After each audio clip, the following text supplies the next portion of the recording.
The cross we're going to make today will be made by unfolding this metal, which means that the first thing we have to do is cut all the way up through here, cut in one slit. I put this tape as a marker showing where to stop cutting. And once we get done with that, we have more work to do. This started as a round. I hammered it out into a square. There's plenty of video of me hammering things into round and square shapes, so I didn't include that, but has to be a square bar, could be a rectangle. Round probably would work, I don't know, maybe, but that's what I started with. I hammered it square, now we're going to cut it.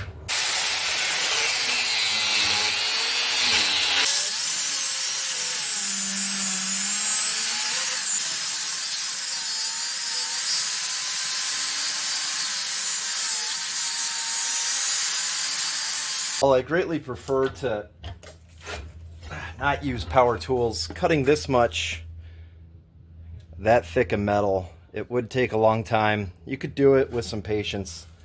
It would just be more difficult than otherwise. I am going to get in there and clean out that cut and make it sharp with a hot cut. It just gives me more accuracy than an angle grinder does. And because these two pieces are going to be folded out, one side's going to be the bottom of the cross and one side's going to be the top, I'm going to cut off part of this side so that the bottom is longer than the top piece.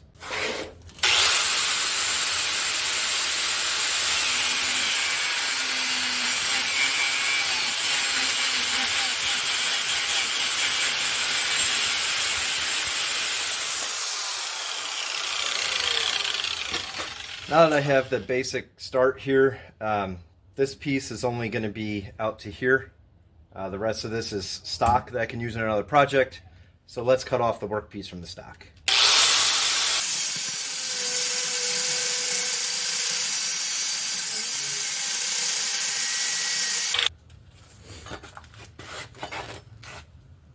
So there's our first part, and we're going to turn it over, and this cuts this way.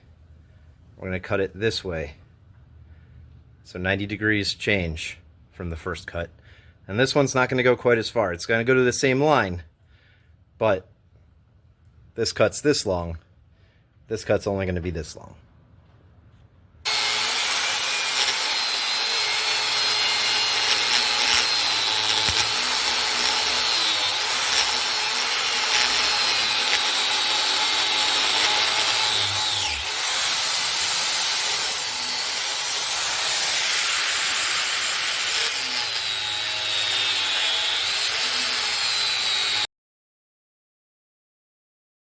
I said I was going to use some hot cutting to clean this up a little bit.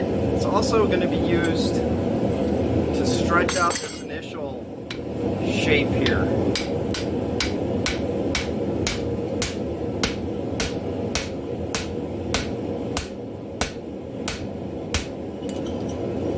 So that gives me a nice clean cut there. Flip it over and do the same on this side, if I can get it in.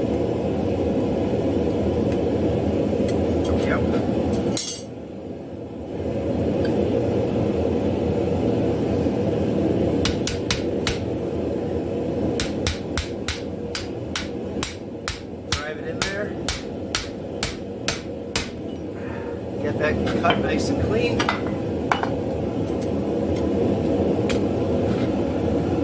From there we want to bring this little guy down.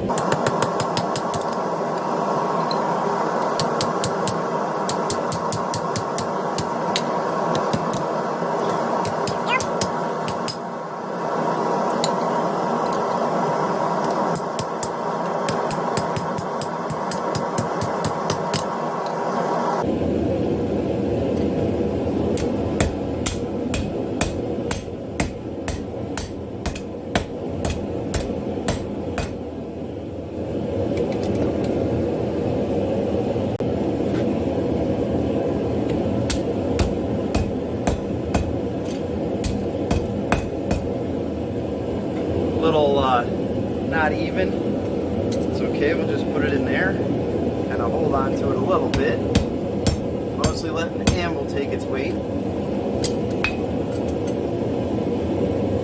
dropping things.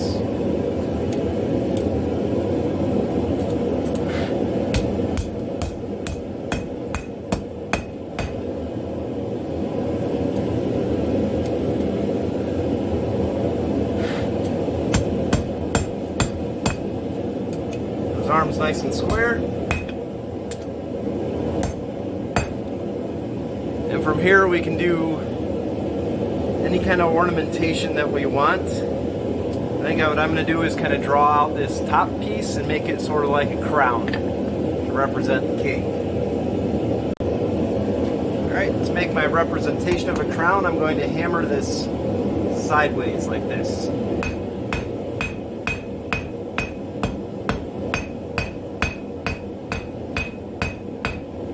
And then I'm going to turn it, hammer it the other way.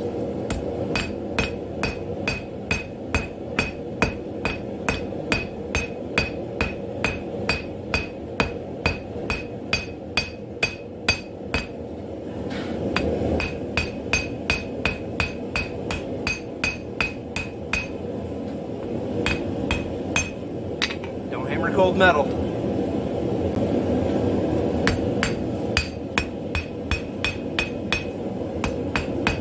Take your time with it.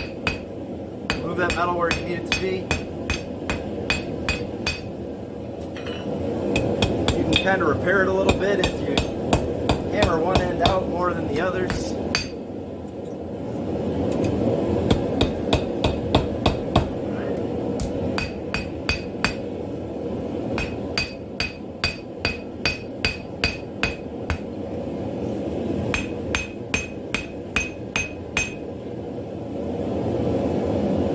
Alright, now that it didn't come out quite even there, so what I'm going to do is heat it up, and then I'm just going to hit it with a file, clean that off. Hot metal is very easy to file, just make sure you don't touch your hand to it.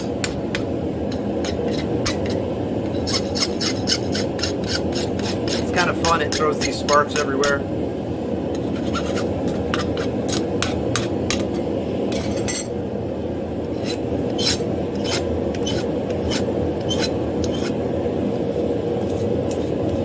You don't leave any sharp edges. That's the whole point of filing.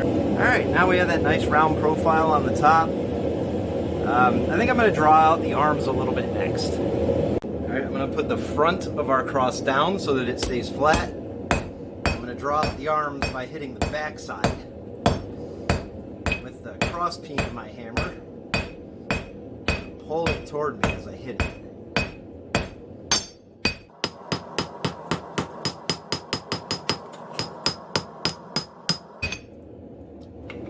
Alright, and then just clean it up against the side of the anvil.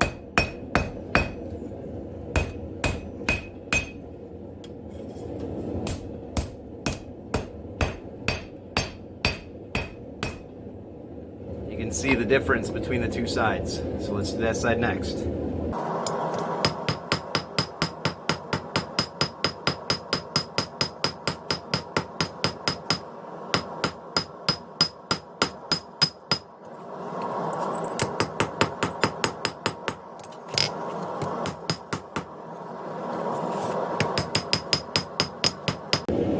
For our last heat, we just want to make sure that everything's lying flat.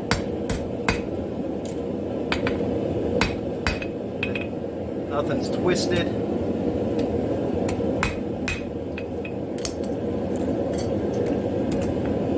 And that we have what we're trying to make. There we go, laying down flat. And now, even though this isn't a tool, I'm going to put it in and let it get back up to temperature. And then I'm going to let it come down slowly. And that'll relieve any stress fractures that may have formed. Like I said, it's not a tool. It's not going to be, cranked on by anything. But I just don't like my metal stuff to break. As it comes down from critical temperature here, which is when it's glowing and it's non-magnetic, it's sort of like a normalizing process to make it flexible again. Like I said, it's not a tool, so I'm not going all out with it. But I'm going to just brush it off a little bit, and we'll do some accents while it's still warm. When it's really hot, you can see those spots that are not glowing. That's where scale has formed. I'm gonna just clean that off. Real easy to do while it's really hot.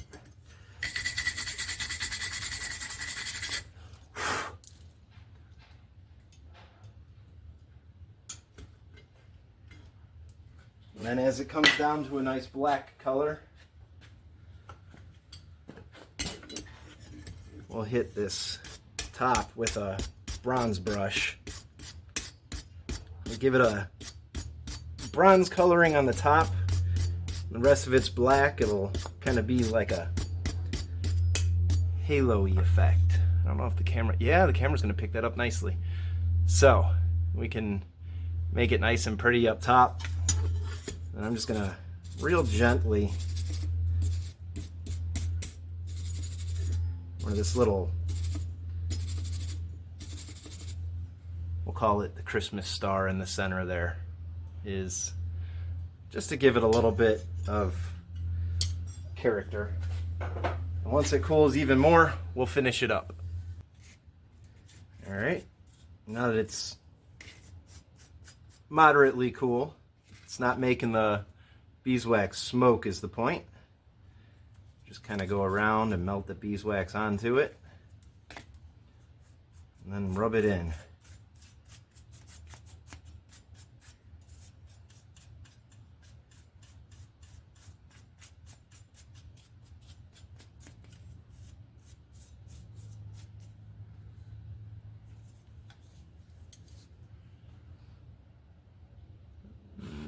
And that's our completed project.